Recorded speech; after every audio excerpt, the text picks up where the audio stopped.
Le pouvoir a un prix, et ce prix est souvent la perte de son âme. Laissez-moi vous raconter comment on finit par devenir ce que l'on s'était toujours promis de ne pas devenir. Je m'appelle Michael Corleone, je suis un militaire accompli et un héros de guerre, mais j'ai une histoire familiale un peu compliquée.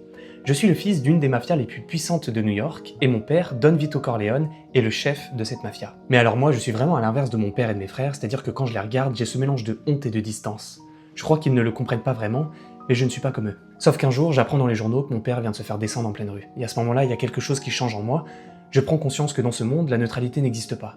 Et que ne pas choisir de camp, c'est tout simplement être un perdant. Alors je fais ce que je m'étais toujours promis de ne jamais faire, j'entre dans la mafia. Mais petit à petit et sans m'en rendre compte, je deviens quelqu'un d'autre. Moi qui jugeais les atrocités de mon père, je finis par en commettre des pires. Alors ce que je viens de vous raconter, ce n'est pas mon histoire, mais c'est celle du film Le Parrain, réalisé par Francis Ford Coppola. Et dans ce film, ce qui est vraiment intéressant, c'est Don Vito Corleone, le parrain, le mafieux, qui paradoxalement était plus moral que son propre fils, le même fils qui refusait d'entrer dans la mafia. Vito, le père, avait des limites, des lignes qu'il ne franchissait pas. Il refusait par exemple de rentrer dans le business de la drogue, évitait les guerres inutiles, et avait une certaine idée de ce que l'honneur représentait. Mais Michael, lui, finit par tout brûler. Mais alors comment le fils qui voulait fuir ce monde devient-il pire que ce qu'il jugeait? Eh bien peut-être parce que Michael ne s'est jamais cru coupable. À chaque étape de son ascension, il avait une bonne raison. Protéger son père, défendre sa famille.